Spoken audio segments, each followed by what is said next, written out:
Hare Krishna, everyone. Welcome back to the daily readings of Srila Prabhupada, where we get the association of a liberated soul.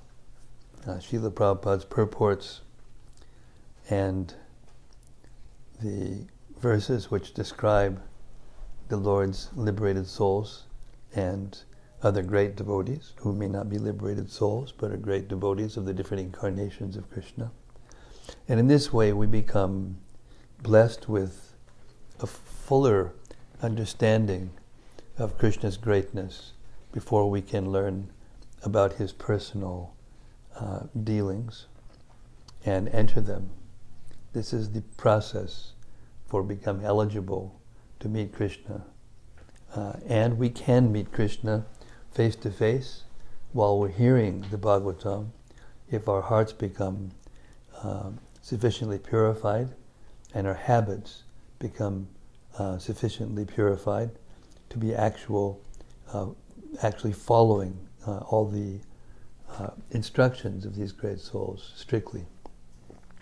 So one of those great souls is Sanatana Goswami, and he wrote a glorification of the Srimad-Bhagavatam, which is a literary incarnation of Krishna, and he puts it in a very poetic, beautiful style and beautiful mood. It's called the Srimad-Bhagavatam Mahima Stotram. We chant it every day for those of you who are here for the first time, and we can enter deeply into the understanding of what the Bhagavatam is and who the pure devotees of Lord Chaitanya are by hearing this. It goes like this: Sarva Shastram Dipiyusha Sarva Vedaika Satpala Sarva Siddhanta Ratnaja Sarva Lokaika Drikprada. O nectar from the ocean of all scriptures, singular fruit of all the Vedas, rich mine of the precious gems of all conclusive truths, you are the giver of sight, the only giver of sight to all the worlds. Sarva Bhagavata Prana Srimad Bhagavata Prabho Kalidwandoditaditya Shri Krishna Parivartita. O life air of all the Supreme Lord's devotees, O Master Srimad Bhagavatam, you are the sun risen in the darkness of Kali. You are the exact image of Shri Krishna. Paramananda Pataya Prema Varshakshadayate Sarvada Sarvasevyaya Shri Krishnaya Namostume. I bow down to you who are supremely blissful to read. Your every syllable pours down a flood of prema. You can always be served by everyone. You are Sri Krishna himself. Marika Bando Matsangin Madguro Man Mahadana Man Nishtadamam Bhagya Mad Ananda Namostute. My only friend, my constant companion, my spiritual master, my great wealth, my savior, my good fortune, my source of ecstasy, I bow down to you. Asadu saduta dayin adini chochata kada anamun chagadachin mam premna rit kantayospuda. O bestower of saintliness to the unsaintly, O exalter of the most fallen, please never leave me. Always appear in my heart and my voice with pure love. Om Namo Bhagavate Vasudevaya. Om Namo Bhagavate Vasudevaya. Om Namo Bhagavate Vasudevaya. Om Namo Bhagavate Vasudevaya. Om Namo Bhagavate Vasudevaya. So, we're on chapter 4, 29, Canto 4, chapter 29, and Narada Muni is re-explaining everything from the last two chapters. So this is a very long chapter, many, many verses, in which he reiterates and reiterates and reiterates the actual truths that he explained to him in the story of Puranjana, trying to shake him loose from his material attachments. We're beginning with text 63.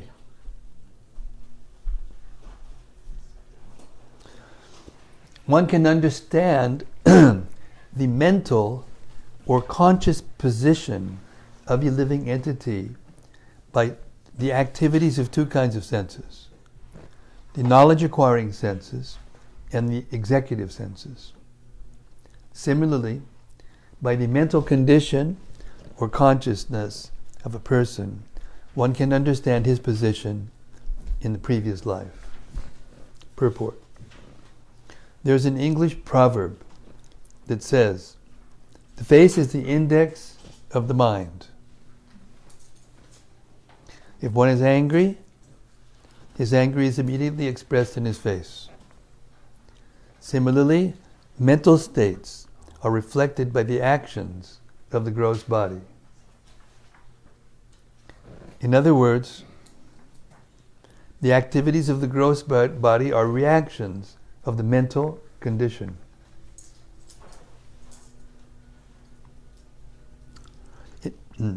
The mind's activities are thinking, feeling, and willing. The willing portion of the mind is manifest by the activities of the body. The conclusion is that by the activities of the body and senses, we can understand the condition of the mind. When the mind is joined with a particular sense, it immediately becomes manifest in a certain way. For instance, when there is anger in the mind, the tongue vibrates so many maledictions. Similarly, when the mind's anger is expressed through the hand, there is fighting. When it is expressed through the leg, there is kicking. There are so many ways in which the subtle activities of the mind are expressed through the various senses. The mind of a person in Krishna consciousness also acts in a similar way. The tongue chants Hare Krishna, the Mahamantra. The hands are raised in ecstasy. And the legs dance in Krishna consciousness. These symptoms are technically called Ashta Sattvika Vikar. Sattvika Vikar is transformation of the mental condition in goodness, or sometimes transcendental ecstasy. Science, spiritual science. Text 64. Therefore, when you're with someone who's fully Krishna conscious, you can't hide. I mean, you can't hide anyways. Krishna's in your heart watching the whole thing. But even in our ordinary dealings, you can't hide from a devotee. Not even Lord Chaitanya could hide his position as the Supreme Personality of Godhead, because the Lord has his, symptoms that are known by Shastra. Okay. Sometimes we suddenly experience something that was never experienced in the subtle body by sight or hearing. Sometimes we see such things suddenly in dreams. Purport. In dreams, we sometimes see things that we have never experienced in the present body. Sometimes in dreams, we think that we are flying in the sky. I used to do that every night when I was a kid. Although we have no experience of flying. This means that once in a previous life, either as a demigod or an astronaut or a bird, anyway, that was my edit, we flew in the sky. The impression is there in the stockpile of the mind, and it suddenly expresses itself. It is like fermentation taking place in the depths of water, which sometimes manifests itself in bubbles on the water's surface. Sometimes we dream of coming to a place we have never known or experienced in this lifetime, but this is proof that in the past life we experienced this. The impression is kept within the mind and sometimes becomes manifest either in dream or in thought. The conclusion is that the mind is the storehouse of various thoughts and experiences undergone during our past lives. Thus there is a chain of continuation from one life to another, from previous lives to this life, and from this life to future lives. This is sometimes proved by saying that a man is born a born poet, a born scientist, or a born devotee. If, like Maharaj Ambarish, we think of Krishna constantly in this life, Savai Manak Krishna Padara Vindayo, we will certainly be transferred to the kingdom of God at the time of death. Even if our attempt to be Krishna consciousness is not complete, our Krishna consciousness will continue in the next life. This is confirmed in Bhagavad Gita 6:41. Prapya punya kritam lokan ushitva shashvati samaha shuchinam srimatam gehe yogabrashto bijayate. The unsuccessful yogi, after many, many years of enjoyment on the planets of the pious living entities, is born into a family of righteous people or into a family of rich aristocracy.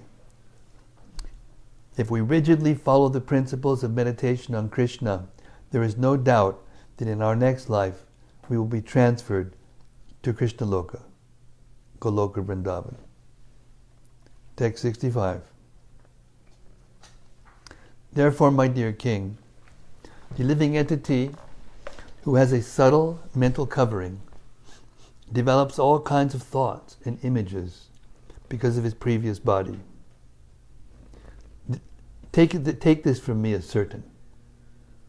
There is no possibility of concocting anything mentally without having perceived it in the previous body.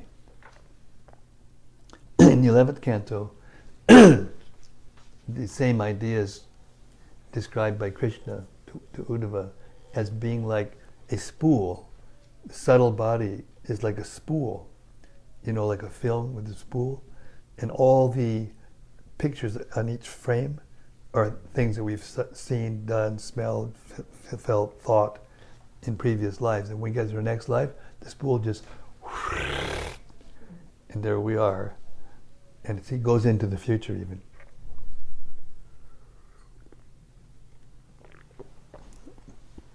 That's what astrologers do. By time and space, they know how the modes of nature are going to work on you.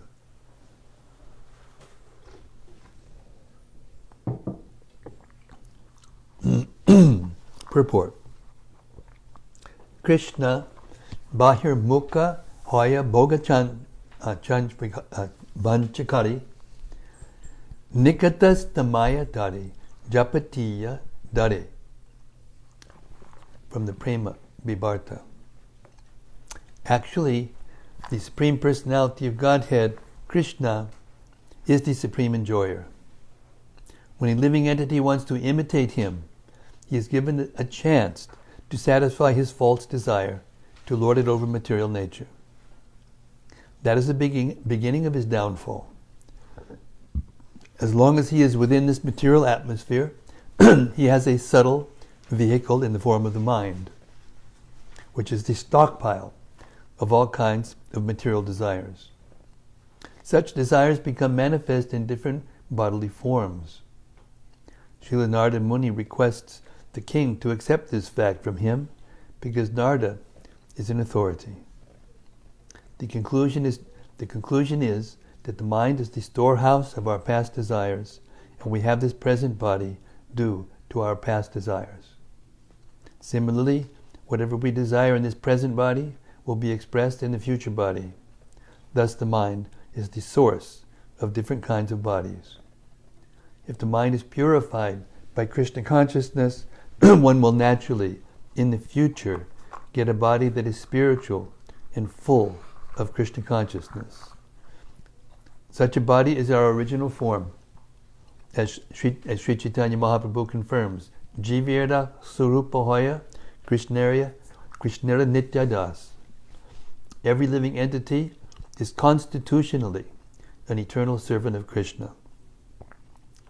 If a person is engaged in the devotional service of a Lord, he is to be considered a liberated soul, even in this life. This is confirmed by Srila Rupa Goswami.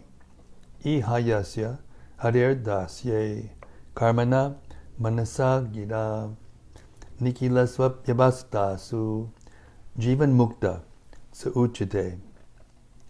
One who engages in the transcendental service of the Lord in body, mind, and words is to be considered liberated in all conditions of material existence. Bhakti Rasamrita Sindhu 1.2, 187. The Krishna consciousness movement is based on this principle. We must teach people to absorb themselves always in the service of the Lord, because that position is their natural position. One who is always serving the Lord is to be considered already liberated. This is also confirmed in Bhagavad Gita 14.26. Mam chayo vyabhicharena bhakti yogena sevate sagunan samatijaitan brahmabhuyaya kalpate. One who always engages in the spiritual activities of unalloyed devotional service at once transcends the modes of material nature and is elevated to the spiritual platform. The devotee is therefore above the three modes of material nature and is even transcendental to the Brahmana platform. A Brahmana may be infected by the two baser modes, namely Rajoguna and Tamoguna. A pure devotee who is free from all material desires, experienced on the mental platform, and who is also free from empiric philosophical speculation or fruitive activity, is always above material conditioning and is always liberated. Text 66. O King, all good fortune unto you. The mind is the cause of the living entities attaining a certain type of body in accordance with his association with material nature. According to one's mental composition, one can understand what the living entity was in his past life, as well as what kind of body he will have in the future. Thus the mind indicates the past and future bodies. Purport. The mind is the index of information about one's past and future lives. If a man is a devotee of the Lord, he cultivated devotional service in his previous life. Similarly, if one's mind is criminal, he was criminal in his last life. In the same way, according to the mind, we can understand what will happen in the future life. In Bhagavad Gita 14:18, it is said, Urdhva gachanti sattvasta madhye tishtanti rajasaha jaganya guna vrittista ado gachanti tamasaha. Those situated in the mode of goodness gradually go upward to the higher planets. Those in the mode of passion live in the earthly planets, and those in the mode of ignorance go down to hellish worlds. If a person is in the mode of goodness, his mental activities will promote him to a higher planetary system. Similarly, if he has a low mentality, his future life will be most abominable. The lives of a living entity in both the past and the future are indicated by the mental condition.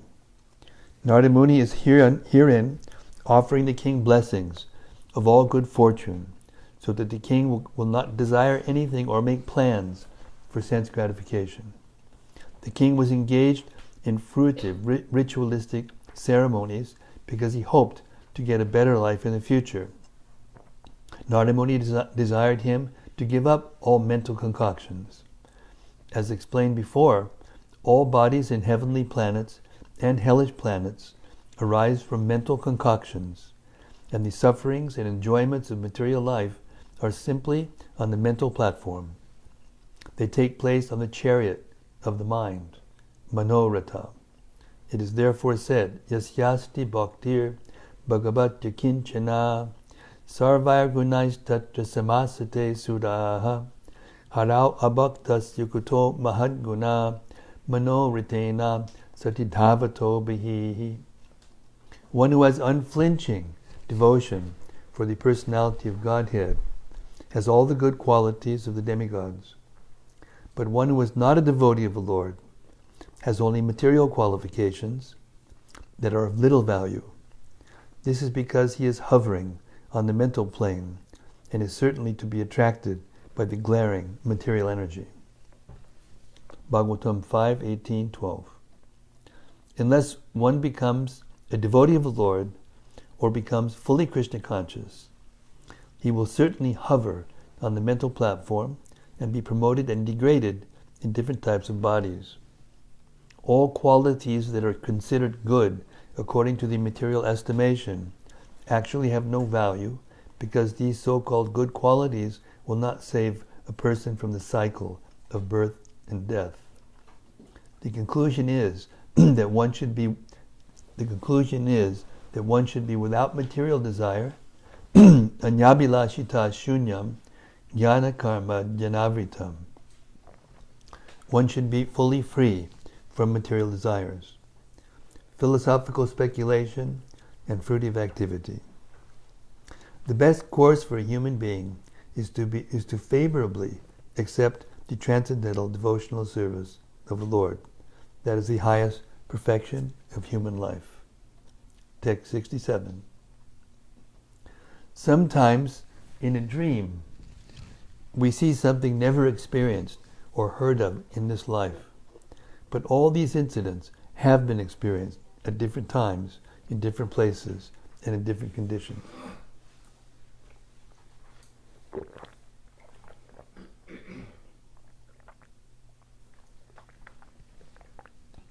Furthermore, sometimes we can combine those ideas in the mind. Something, part of what we've seen, another thing, and we combine them in the dream. That's the facility that the subtle body has, that the gross body doesn't have. So we see gold, we see a mountain. In the dream we can see a golden mountain.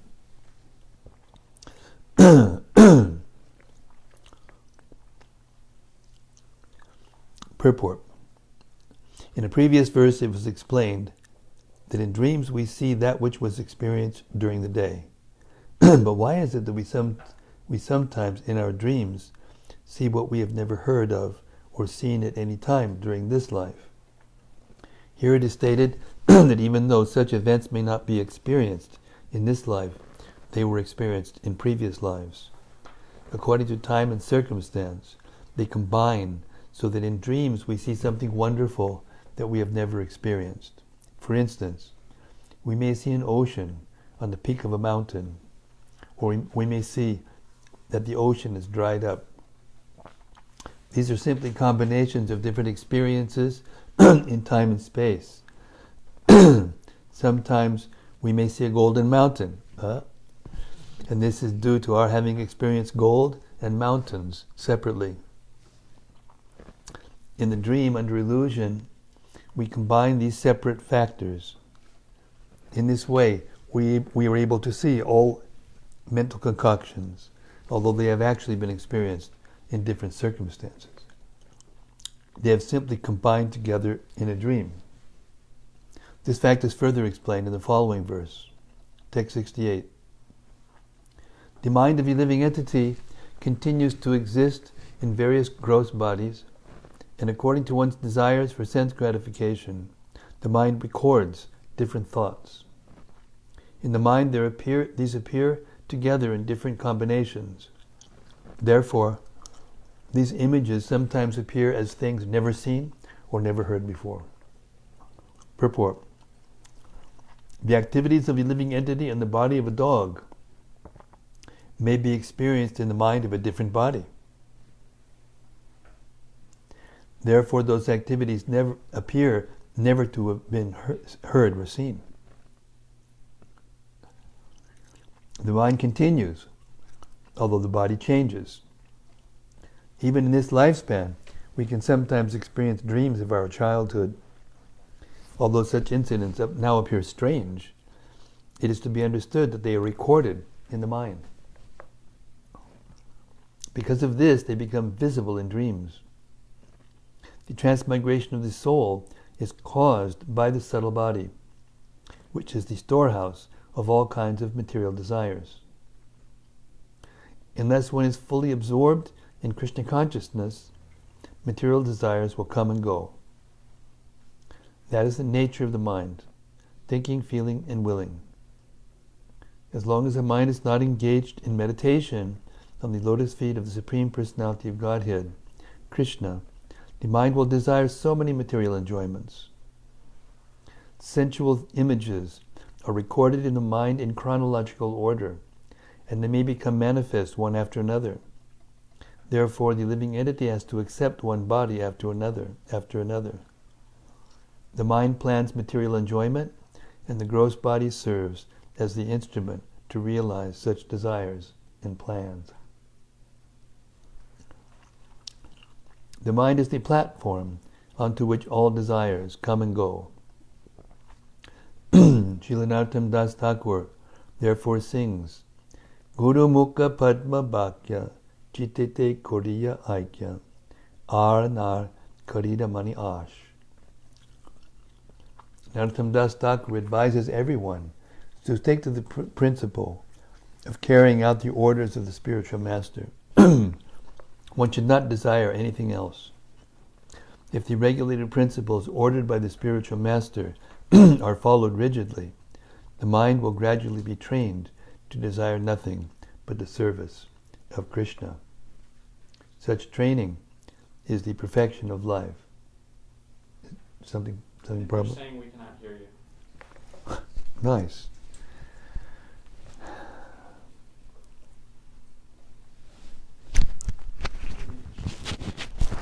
Try plugging in the thing a little better. All the connections. We got to get a new mic. We have to get a new mic. Have you got some setting on the phone that you touched or something that it's not, microphone's not working?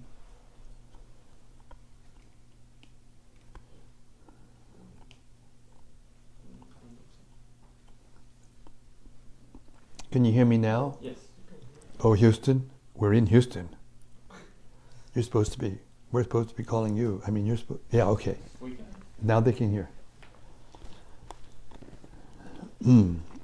Narottam Das Thakur advises everyone to stick to the principle of carrying out the orders of the spiritual master. One should not desire anything else. If the regulated principles ordered by the spiritual master are followed rigidly, the mind will gradually be trained to desire nothing but the service of Krishna. Such training is the perfection of life. And this is what Prabhupada told us once, that if you assimilate the Bhagavatam, just the Bhagavatam, it will be equivalent to getting 10 PhDs. And now we're hearing what psychology is. There's nobody in the psychological department in the university who knows this stuff. 69.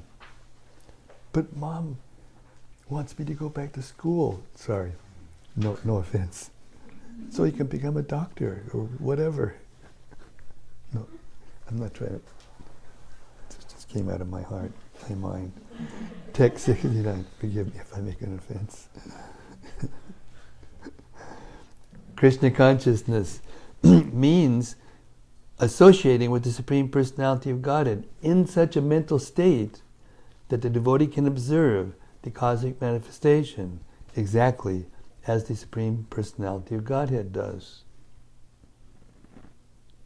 Such observation is not always possible, but it becomes manifest exactly like the dark planet known as Rahu, which is observed in the presence of the full moon. Purport. Whew. This is so nice. It has been explained in the previous verse that all desires on the mental platform become visible one after another. Sometimes, however, by the supreme will of the Supreme Personality of Godhead, the whole stockpile can be visible all at once, at one time. Then somebody goes nuts. You're in an institution and you say, I'm Napoleon. No, I am such and such. I am such. Maybe they were. In Brahma Samhita 554 they said, Karmani nir dahati kintu chibakti bhajam. When a person is fully absorbed in Krishna consciousness, his stockpile of material desires is minimized. Indeed, the desires no longer fructify in the form of gross bodies. Now this is the solution. Instead, the stockpile of desires becomes visible on the mental platform by the grace of the Supreme Personality of Godhead. So you'll use up your bad karma in your dreams rather than act them out on the gross platform.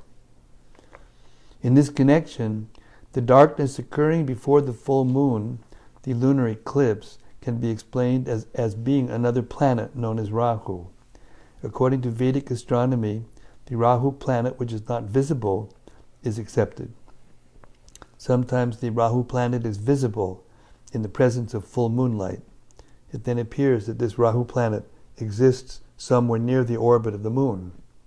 The failure of modern moon excursionists may be due to the Rahu planet. In other words, those who are supposed to be going to the moon may act, you'll never catch him on this, he'll never say it definitely, may actually be going to this invisible planet Rahu. Actually, they're not going to the moon, but to the planet Rahu, and after reaching this planet, they come back.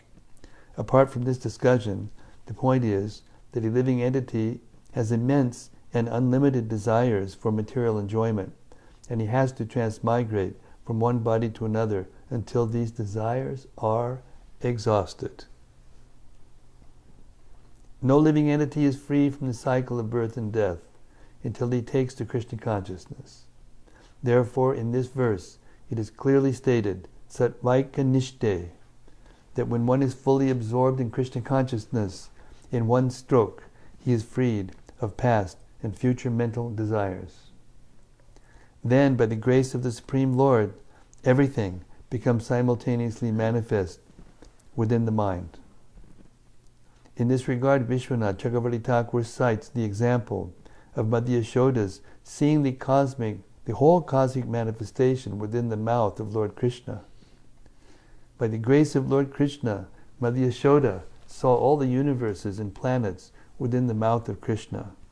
Similarly, by the grace of the Supreme Personality of Godhead, Krishna, a Krishna-conscious person can see all his dormant desires at one time and finish all his future transmigrations.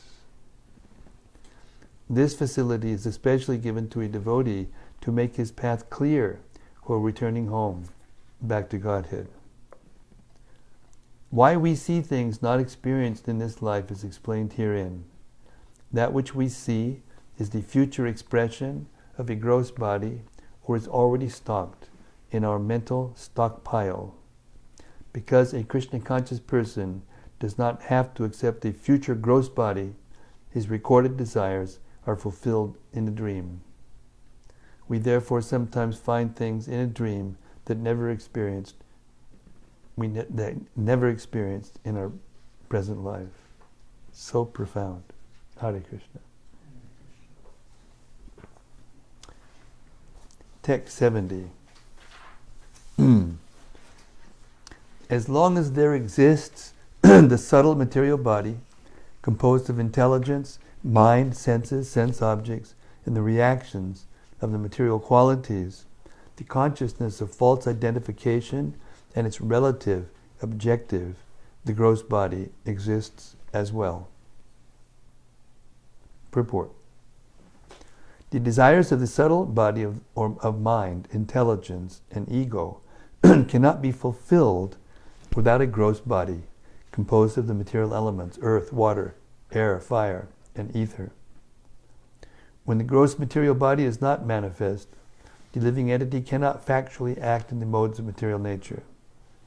In this verse, it is clearly explained that the subtle activities of the mind and intelligence continue due to the sufferings and enjoyments of a living entity's subtle body. The consciousness of material identification, such as I and mine, still continues because such consciousness has been extant from time immemorial. However, when one transfers to the spiritual world by virtue of understanding Krishna consciousness, the actions and reactions of both gross and subtle bodies no longer bother the spirit soul. text 71.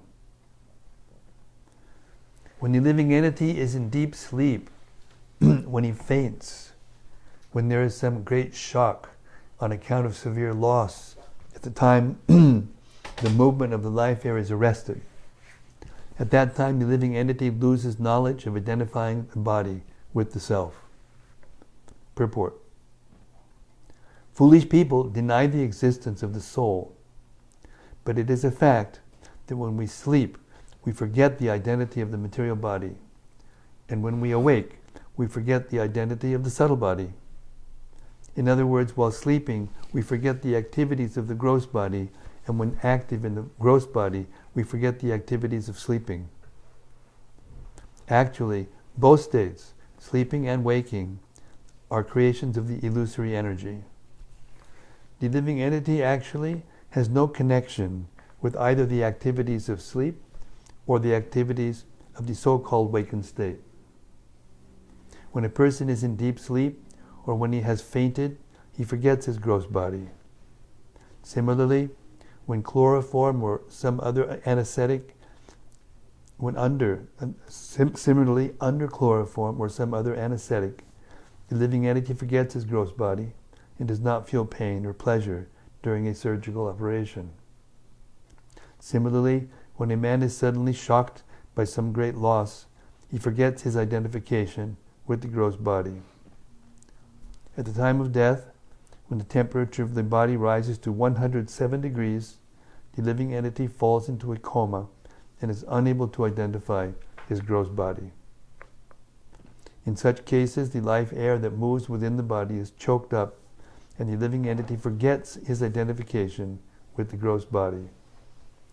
Because of our ignorance of the spiritual body, of which we have no experience, we do not know of the activities of the spiritual body. We do not know of the activities of the spiritual body, and in ignorance, we jump from one false platform to another.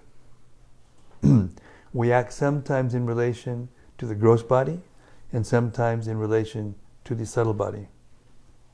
If, by Krishna's grace, we act in our spiritual body, we can transcend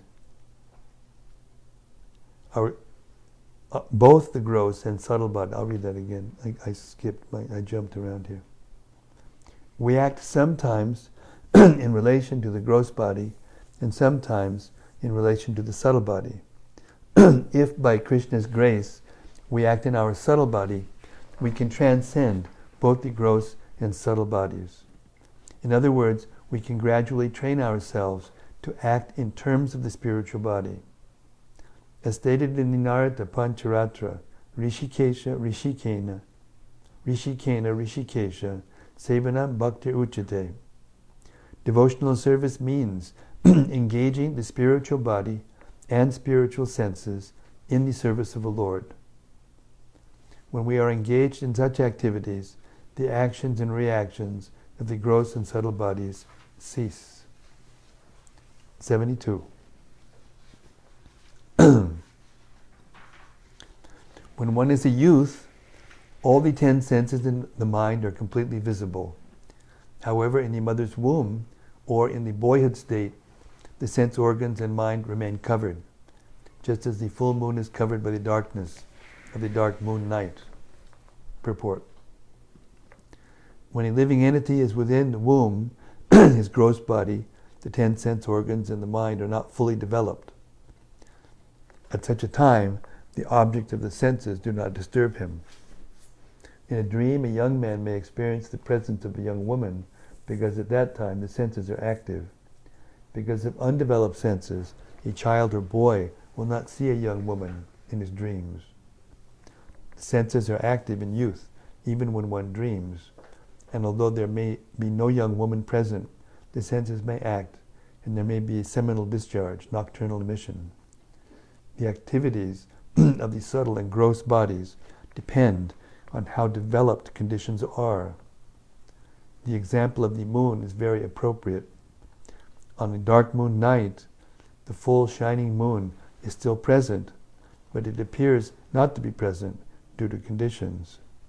Similarly, The senses of the living entity are there, but they only become active when the gross body and the subtle body are developed. Another example Prabhupada gave was when there's fireflies, will-o'-the-wisps, and it's very dark outside. You see them very light, but then when the sun comes out, they're still there. That light's still there, but it's completely covered. You can't see it. Even the stars in the sky are still there, but you can't see them when the sun of the moon, the light of the moon is bright. It cancels out. Unless the senses of the gross body are developed, they will not act on the subtle body. Similarly, because of the absence of desires in the subtle body, there may be no development in the gross body. Text 73. When the living entity dreams, the sense objects are not actually present. However, because one has associated with the sense objects, they become manifest. Similarly, the living entity with undeveloped senses does not cease to exist materially, even though he may not be exactly in contact with the sense objects. Purport. It is sometimes said that because a child is innocent, he is completely pure. Actually, this is not the fact. The effects of fruitive activities reserved in the subtle body appear in 3 concurrent stages. One is called bija, the root, another is called kutastha, the desire, and another is called palanmukha, about to fructify. The manifest stage is called prarabdha, already in action.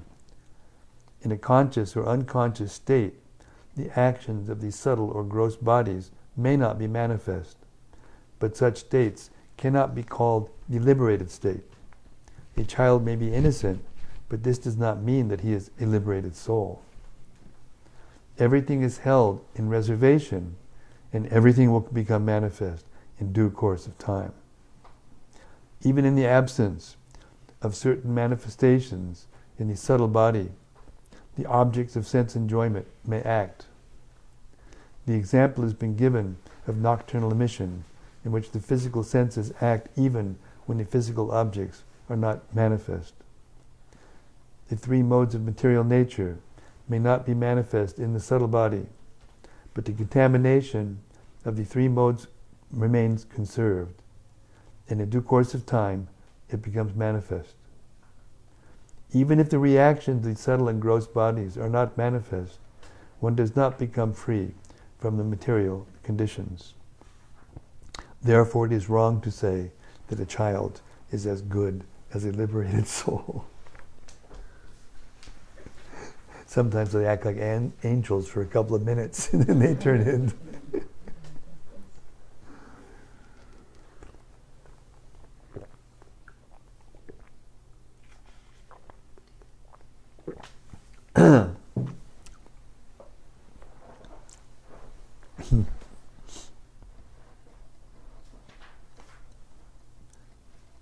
So to get to know another person is a little more complicated than it seems.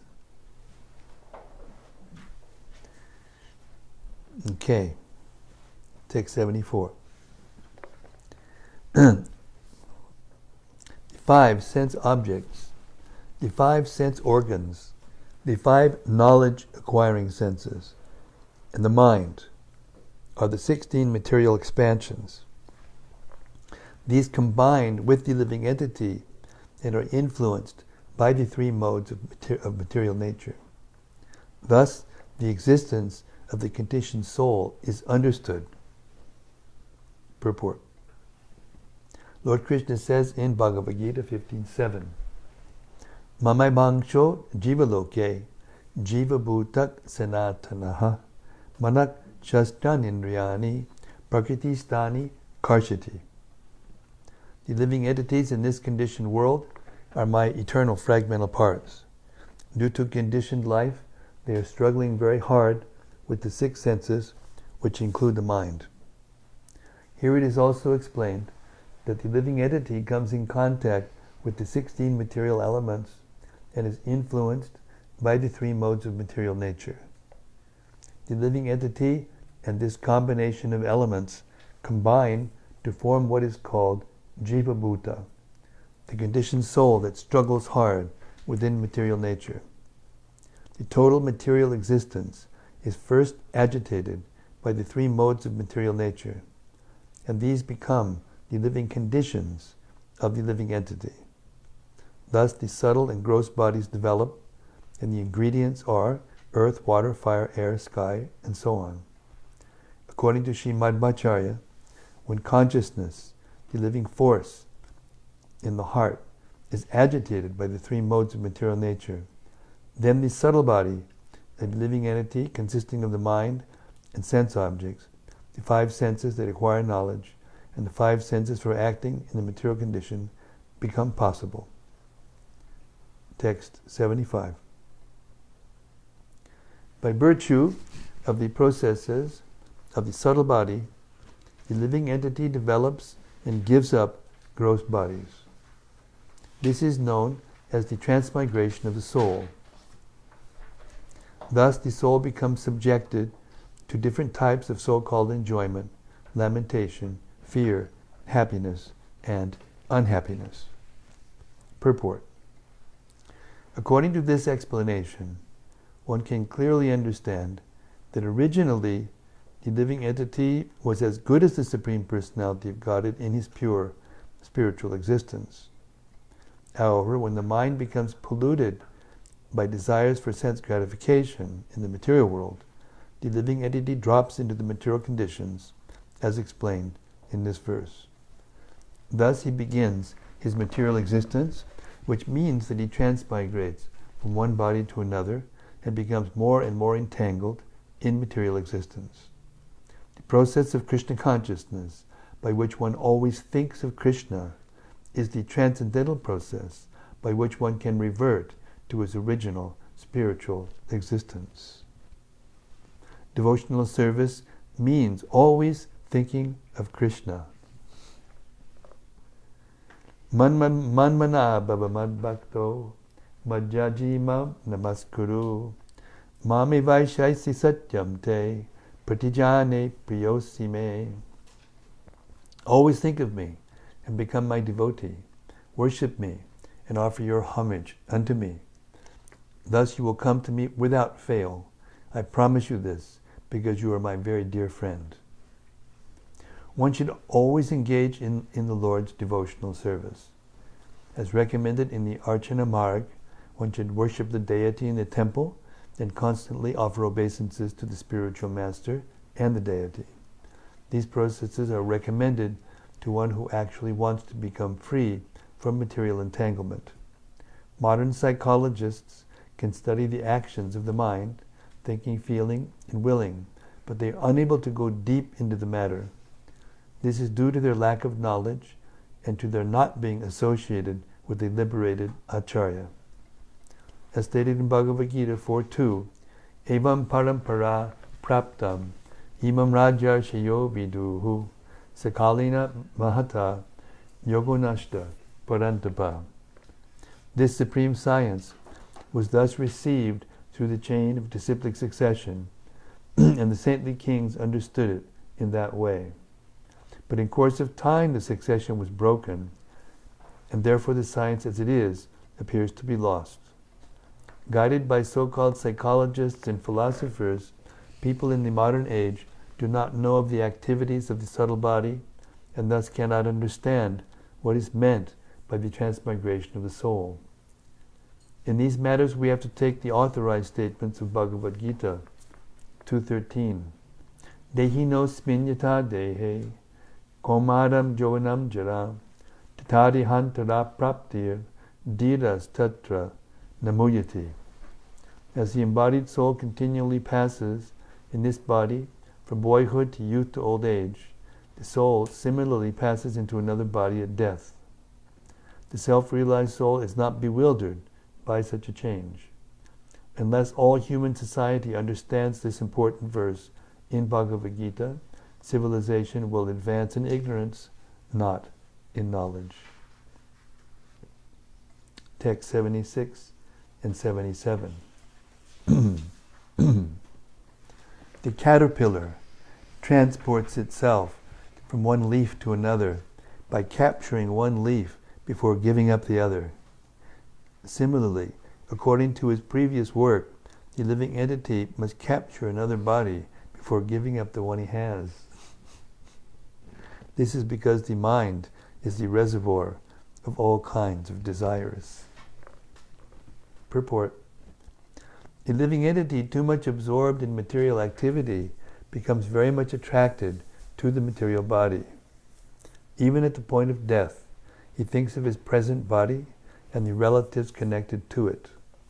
Thus he remains fully absorbed in the bodily conception of life, so much so that even at the point of death, he abhors leaving his present body. Sometimes it is found that a person on the verge of death remains in a coma for many days before giving up the body. This is common among so-called leaders and politicians who think that without their presence, the entire country and all society will be in chaos. This is called Maya. Political leaders do not like to leave their political posts, and they either have to be shot by an enemy or obliged to leave by the arrival of death. By superior arrangement, a living entity is offered another body, but because of his attraction to the present body, he does not like to transfer, somebody has a theory, himself to another body. Thus he is forced to accept another body by the laws of nature. Somebody speculated that if Trump loses the election, which he can't understand that he will, he cannot, all he thinks about is winning and he can't lose. So if he actually loses, he may refuse to leave. And they'll be the first. I mean, in every single transition from one president to another, there's been a peaceful transition, more or less. I mean, maybe people like it or not like it, but the actual mechanism, the system just goes on. But everybody's speculating this time it might change.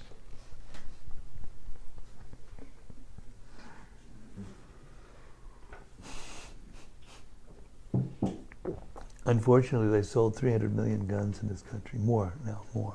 It's increasing all the time.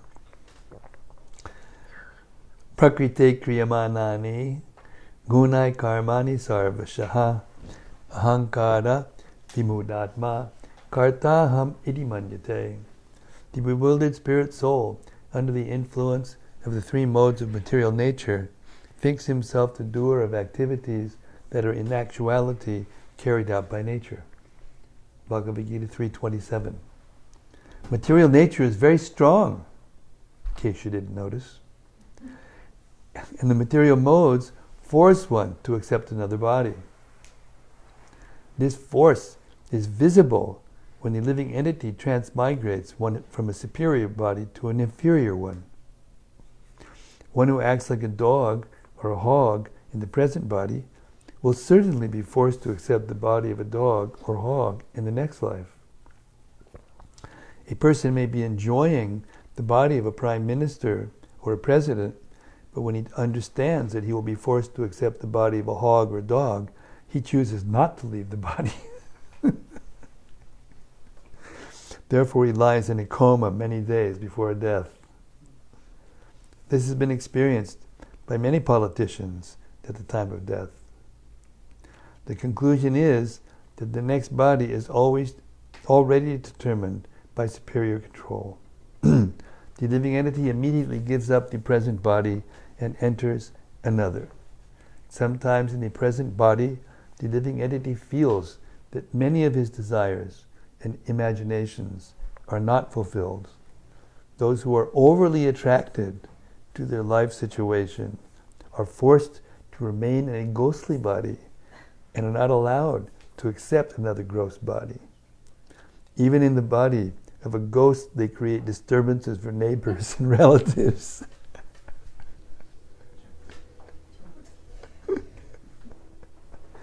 The mind is the prime cause of such a situation. According to one's mind, different types of bodies are generated. and one is forced to accept them. As confirmed in Bhagavad Gita 8:6, Yam Yam Vapi Smaran Bhavam Tyajyante Kalevaram Tam Tam Evaiti Kaunteya Sada Tad Bhava Bhavitaha. Whatever state of being one remembers when he quits his body, that state he will attain without fail. Within one's body and mind, one can think as either a dog or a god, and the next life is offered to him accordingly. This is explained in Bhagavad Gita 13:22. Purushat prakatisto hi punkte pratikijan gunan karanam gunasangosya sarasad yonijan masu. The living entity in material nature thus follows the ways of life, enjoying the three modes of nature. This is due to his association with that material nature. Thus he meets with good and evil among various species. The living entity may transmigrate to either a superior or inferior body according to his association with the modes of material nature. If he associates with the mode of ignorance, he gets the body of an animal or an inferior man. But if he associates with the mode of goodness and passion, he gets a body accordingly. This is confirmed in Bhagavad Gita 14:18. Urdvam gachanti satvasta madhye tishtanti rajasaha jaganya guna vritista ado gachanti tamasaha. Those situated in the mode of goodness gradually go upward to the higher planets. Those in the mode of passion live on the earthly planets, and those in the mode of ignorance go down to the hellish worlds. The root cause of one's association is the mind. This great Krishna consciousness movement is the greatest boon to human society because it is teaching everyone to think always of Krishna by executing devotional service. In this way, at the end of life, one may be transferred to the association of Krishna. This is technically called Nitya Lila Pravishta, entering into the planet Goloka Vrindavan.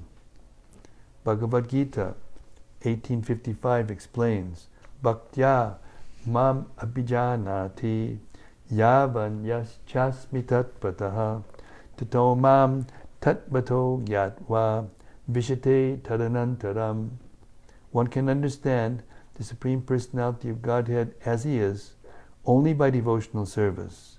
And when one is in full consciousness of the Supreme Lord by such devotion, he can enter into the kingdom of God.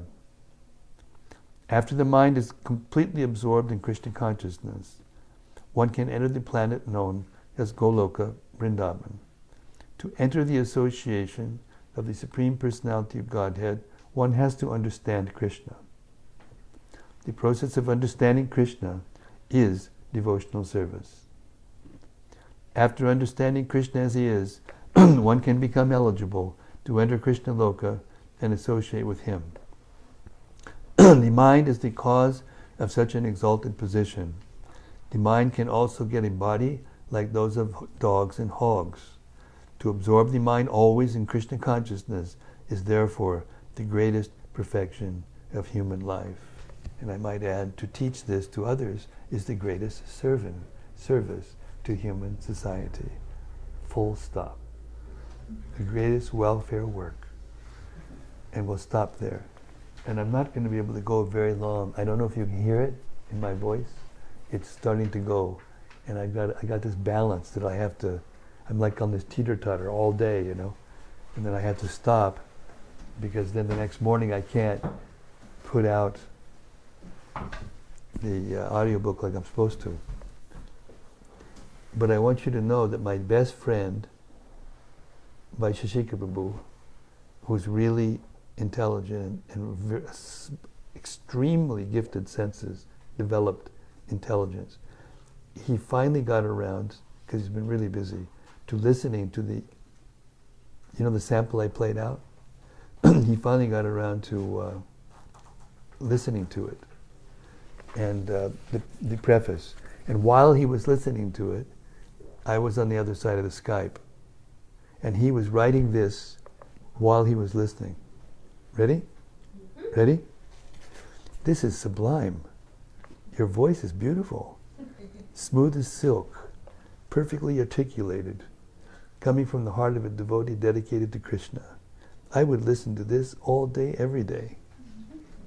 The quality of the sound is excellent, perfectly engineered. Gora is really good. And Hannah, the Wonder Bhaktin. Special. Okay. Then he said, good pronunciation. I like this very much. You are doing legacy work.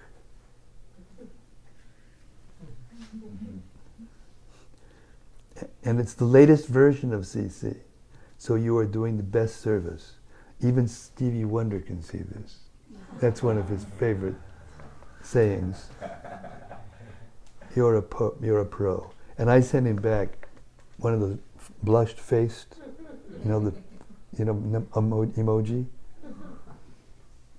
And he said, "Thank you, Hare Krishna." So that's my inspiration for the rest of my life, practically speaking. And you are all a part of this, believe me, because by reading like this every day, and trying to get it right, and practicing, it's helping me get there to that. So, to your ears and hearts, I offer my humble obeisances and deep appreciation. So this is one of the most wonderful sections of the Bhagavatam that actually describes the workings of the mind and the body and how it all works. It's self-explanatory. I mean, practically there's nothing more that you can say after you're hearing those purports. Just go back and read them again before tomorrow. Think about it even more deeply. Think about it and meditate on it. Then you can see that all the things that really bother you, think are bothering you, all of us, it's just fluff. It's not the reality. And when you're hearing about Krishna, you're dressing the deity, or cooking for Krishna, or doing garlands for Krishna, or preaching to someone to try to explain them and get them, it's you transcend. We've all experienced it, to one degree or to another, depending on how advanced we are.